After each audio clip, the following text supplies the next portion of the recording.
Ini kebetulan saya lagi dengar berita nih tentang Gen Z atau generasi Z ini yang usianya sebenarnya rentan 13 tahun sampai 20 tahun. Sedangkan saya masuk ke milenial, Mas Dio. Ya, Dio sekarang kerjanya apa, Mas Dio? kalau saya sendiri sekarang jualan martabak, beli sendiri.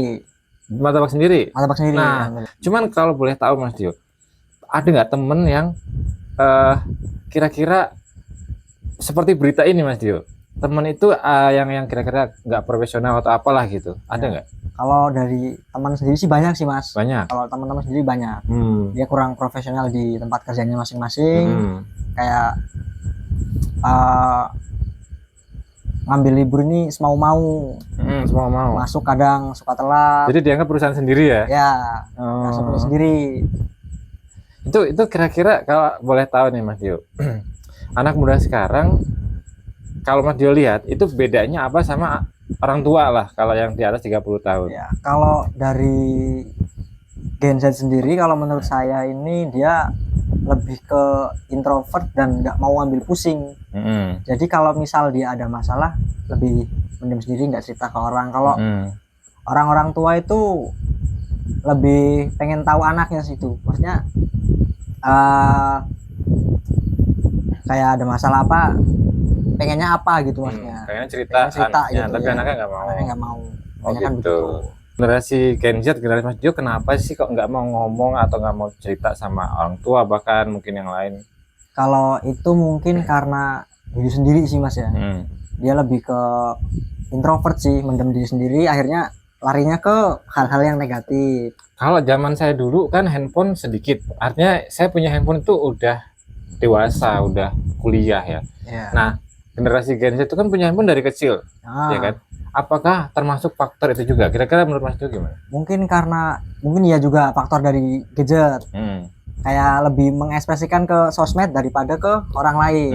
Jadi lebih ekstrovert di gadget, di sosmednya. Kalau saya aja terus terang sampai sekarang pun mau ekspresi di media sosial tuh malu gitu.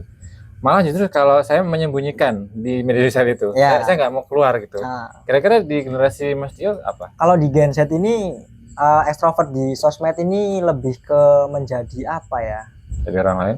Menjadi kayak teman curhat yang lebih asik gitu.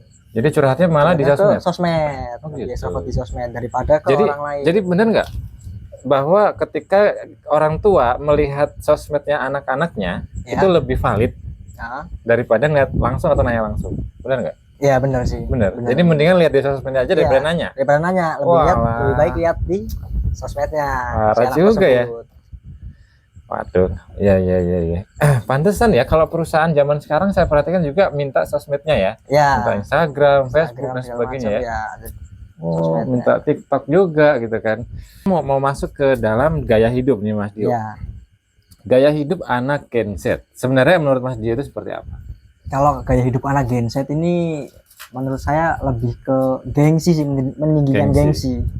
Jadi yang penting gaya hidupnya kelihatan wah, HP-nya iPhone, story-nya di kafe-kafe, padahal ekonominya agak kurang. Begitu. Jadi nggak mementingkan ekonomi, yang penting gaya hidup saya wah gitu. Dia pengen kelihatan di media sosial wah. Wah gitu, di sosmed wah, di pertemanan wah. Oh, padahal mah enggak gitu. Padahal mah kayak orang tua sendiri ibaratnya cukup kurang gitu. Kurang mampu, cukup. Nah, kira-kira kalau misalnya Mas Dio kan mungkin sedikit berbeda ya dalam hal itu. Mas Dio mau nih kerja. Apa yang membuat Mas Dio itu semangat untuk kerja? Kalau saya sendiri semangat kerja ini karena tahu uang sih ya. Jadi kayak saya pengen jajan, mau minta orang tua tapi agak ekonominya kurang, jadi akhirnya nyari sendiri kan. Kebiasaan dari kelas berapa? Saya kelas 2 SMP. Saya dulu udah ikut ngaduk semen di tempat tetangga. Terus SMA kelas 1 itu saya jual pecel lele. Tapi cuma 2 bulan. Terus saya masuk di martabak ikut orang. Itu berapa lama? Tahan 3 tahun. 3 tahun? Lama bertahan juga 3 tahun. Lama juga 3 tahun. Iya, bertahan 3 tahun, ngumpulin modal, dan alhamdulillah sekarang udah punya sendiri. Ya. Jadi jalan sendiri, kelola sendiri. Kan selama bekerja itu godaan dari teman-teman banyak. Kalau godaan dari teman banyak. Kayak kalau teman-teman sendiri kayak minum, perempuan. Itu yang paling parah ya. Gimana ngatasin hal itu? Kalau saya sendiri lebih ke sekedar apa ya, ketemu nongkrong bareng itu kalau bisa kayak seminggu sekali atau 2 minggu 2 kali apa seminggu sekali, ngurangin ya. Jangan terlalu dijauhin tapi jangan terlalu dideketin. Nah kalau anak muda, kalau zaman saya kan, kalau artinya mau ngejauhin kan gampang aja, saya ada perlu gitu ya, dia ngejauhin dalam arti ya nggak terlalu gimana gitu loh. Tapi kalau anak gadget gimana? Kalau misalnya temennya mulai ngejauhin nih, ketahuan apakah dia marah? Kalau dari gadget, kalau tahu temannya ini ngejauhin dia, mungkin kayak ada rasa nggak suka sendiri sih, kayak wah anak itu kenapa nih jauhin saya kan, ibaratnya kayak apa ada masalah. Gampang drop nggak sih anak gadget itu? Kalau gadget kalau masalah mental lemah sih, lemah. Gampang ngedrop, gampang lemah. Kayak misalnya kayak diputusin cinta ya, kalau cerita cinta ya. Kalau zaman saya itu cari lagi mas, artinya ini sama dia nggak jadi ya cari lagi, masih banyak. Gitu kan Mas Jo, menurut Mas Jo ya, teman-teman Mas Jo seumuran gimana? Kalau teman-teman kalau sama perempuan yang asmara gitu mas ya, dia orang bucin ya. Bucin banget sih, bucin parah. Jadi kalau seandainya diputusin dia akan ngedrop. Dia ngedrop mungkin karena kemakan FYP TikTok, FYP Instagram sih ya, kata-kata sakit hati, pas sama kondisi yang lagi sakit hati. Pokoknya dia langsung posting ini ya, apa kayak dia teruskan dia posting ulang gitu. Jadi akhirnya mungkin di situ udah drop, cinta melihat FYP itu jadi nambah drop. Terlalu ke dalam lah sakit hatinya. Kalau gadget itu seneng pamer pasangan nggak sih? Kalau gadget pamer pasangan, kalau di ini beberapa banyak sih mas, kayak menjadi kebanggaan lah kalau punya pacar itu, apalagi pacarannya banyak cantik atau ganteng, itu menjadi kebanggaan diri sendiri. Cuman kalau saya pribadi sih lebih kurang suka pamer dan kayak sekedar teman aja sih, belum ada ini. Jadi kayak fokus ke usaha dulu sih mas, fokus usaha dulu, toh ini umurnya masih 20 kan ibaratnya. Kumpulin modal, kalau emang udah ada modal ya, kalau mau nikah kan pas di umur 24 atau 25 ya. Iya, saya juga ini ya, merhatikan anak-anak sekarang yang nikah itu kebanyakan modal dari orang tuanya kan. Iya. Nah, kalau Mas Dio sendiri apa pengen nyari sendiri atau dari orang tua? Kalau saya pribadi pengen nyari sendiri sih, dari usaha saya sendiri. Makanya sekarang semenjak keluar dari jual martabak itu, saya buka sendiri, jalan usaha sendiri, nabung sendiri untuk biaya nikah. Biaya rumah. Iya, saya mau nanya tentang pergaulan bebas nih. Saya agak kesana ya. Ya mungkin beberapa kejadian adalah yang saya tuh bertanya-tanya, apakah sebebas itu sih anak muda sekarang gitu? Kira-kira menurut Mas Jo? Kalau anak muda zaman sekarang ini kayak tentang berhubungan begitu menjadi halayak umum sih menurut saya sih mas. Udah umum? Udah malah kayak kelihatan halayak umum gitu. Dia orang ini nggak punya malu. Jadi kayak pede-pede aja lah. Berdua bareng jalan ke kamar check in kan, dilihat orang, dia tetangga, masa bodoh hidup saya kan ibaratnya. Jadi ini hidup saya, lu nggak usah urusan. Iya, lu nggak usah urusan, ini hidup gua kan ibaratnya gitu. Makanya kayak parah juga ya. Parah. Kalau anak-anak Gen Z itu kehidupan pergaulan bebas parah. Terus secara umum nih Gen Z kelebihannya apa menurut Mas? Kalau Gen Z kelebihannya, kalau menurut saya nggak ada sih. Nggak ada. Bukan saya ngomong. Oke, saran sih buat Gen Z ya, supaya lebih baik gimana?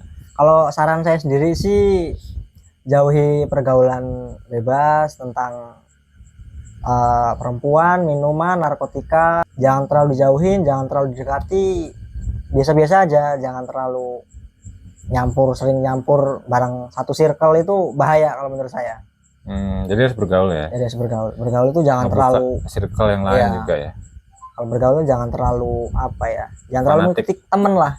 Soalnya kalau Gen Z kan terlalu ngikutin temen. Oh gitu. Terlalu ngikutin temen. Apakah berpikir keluarga nggak sih? Artinya untuk nikahnya segala macam. Kalau Gen Z itu mungkin lebih banyak ke gaya hidup sih mas.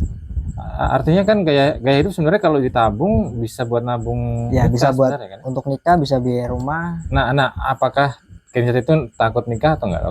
Kalau Gen Z, kalau sekarang sih mas ya, yang banyak di SJP di sosmed, kalau banyak yang takut nikah. Takut nikah. Kenapa banyak. Takut? Mungkin karena takut ngidupin anak orang sih Mas. Kayak kebutuhan makin bengkak. Si calon ini mungkin punya gaya hidupnya yang wah juga, dia punya wah juga mungkin, jadi apa ya, takut lah dari itunya. Usia nikah secara umum Gen Z teman-teman Mas Dio berapa tahun? Kalau kawan saya itu lulus SMA udah nikah, 18-19 tahun, dan udah ada yang nikah beberapa orang. Nah, ada juga yang lain?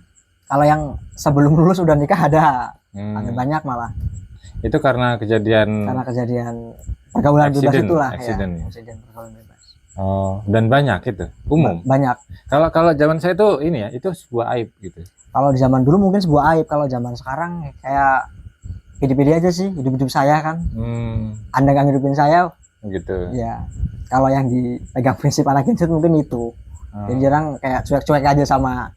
Tapi kan kalau seandainya hidup di masyarakat, misalnya hidup prinsipnya begitu, tetangga nggak akan peduli sama kita kalau ada apa-apa. Kan namanya hidup bertetangga ya bukan hidup saya, bukan juga, artinya ya kita saling tolong menolong gitu. Artinya kalau misalnya tetangga mau tahu, kemungkinan karena takut kenapa-napa sama kita, atau pengenlah tetangganya ini baik-baik semua, nggak ada apa-apa, rukun. Artinya kalau misalnya hidup saya sendiri, hidup sendiri ya nanti nggak ada kehidupan bertetangga, nggak ada. Ya itu yang ditakutkan di masa depannya nanti. Kalau kalau rumah depan kebakaran, kitanya udah begitu dari awal, nggak akan ditolongin, nggak akan dimatiin itu. Makanya itu yang ditakutin. Jadi kayak anak-anak Gen Z ini kalau bisa jangan terlalu megang prinsip masa bodoh lah. Nah itu yang saya agak khawatirin kok begitu gitu loh. Ya kalau anak Gen Z banyak yang masa bodoh sama tetangga, sama lingkungan sekitar, banyak. Ada beberapa, cuman ya kebanyakan. Kalau yang dianggap keren, nyari duit atau yang pekerjaannya apa yang dianggap keren apa sih untuk Gen Z? Kalau anak Gen Z yang dianggap keren dari ini, gaji yang tinggi sama kerja yang di indoor lah ibaratnya, kayak kerjanya enak, kayak jalan-jalan atau di kantor terus, gajinya tinggi, padahal skill nggak punya. Itu sih. Kalau yang di lapangan kurang keren ya? Kalau yang di lapangan mungkin kayak sedikit sih Mas yang mau gitu, karena kan kayak panas lah, takut hujan lah, terus sih takut hitam. Kalau kan namanya di sosmed pengen kita tampilan bagus ya. Anak Gen Z ada nggak cowok yang pakai muka make up apa namanya? Kalau anak Gen Z pakai skincare muka itu cowok. Banyak sih. Banyak. Kayak mungkin kalau menurut dia orang ini wajah itu aset. Oh gitu. Mungkin aset. Itu yang mungkin. Jadi mereka takut panas, takut hitam. Jadi akhirnya males yang kerja di lapangan, pengen yang di indoor aja lah yang. Iya. Enak. Lama-lama kerjaan lapangan itu sedikit ya. Kalau Gen Z kayak gitu terus. Gitu ya, takutnya jadi nggak ada pekerjaan lapangan. Kalau dan persaingan di kantoran susah ya. Sedangkan kayak yang di kuliah S1 S2 aja ada yang nganggur, apalagi SMA. Karena nggak di zaman saya dulu Mas, ada selentingan misalnya nganggur ya, rame-rame ngumpul teman-teman misalnya nganggur, itu omongannya gini, sales apa yang bukan ya gitu ya. Artinya kebanyakan sales itu kan gampang di sales rokok, sales snack, sales apapun yang sifatnya ngider ke toko-toko, warung gitu kan. Ada nggak pernah nggak teman-teman Mas Tio? Nggak ada sih. Nggak pernah pengen? Nggak pernah ada yang pengen. Dia orang lebih ke nargetin ke swalayan, di retail. Oh, di market itu ya? Mini-market itu. Kayak gaji udah UMR, kerjaan di indoor. Padahal di belakangnya kan ada ibaratnya ada minus kan? Iya. Kayak minus. Di market yang warna merah itu ya? Ya, merah biru kuning gitu. Itu kan sebenarnya nggak gede-gede masih gajinya. Iya sih. Terus kalau rugi itu sering gitu loh, kalau misalnya ada minus itu kan dia nombok kan? Ya, karyawan yang nombok. Iya. Karyawan yang nombok. Oke ya, paling itu dulu, paling udah kepanjangan, kasihan Mas dia mau pulang udah malam. Mungkin gitu dulu ya teman-teman. Jadi gitu perbincangan saya sama Mas Dio tentang Gen Z. Mungkin saya akan posting lagi video yang lain tentang Gen Z juga. Ya mungkin bisa juga sama Mas Dio lagi atau sama yang lain. Jadi semoga ada hikmahnya.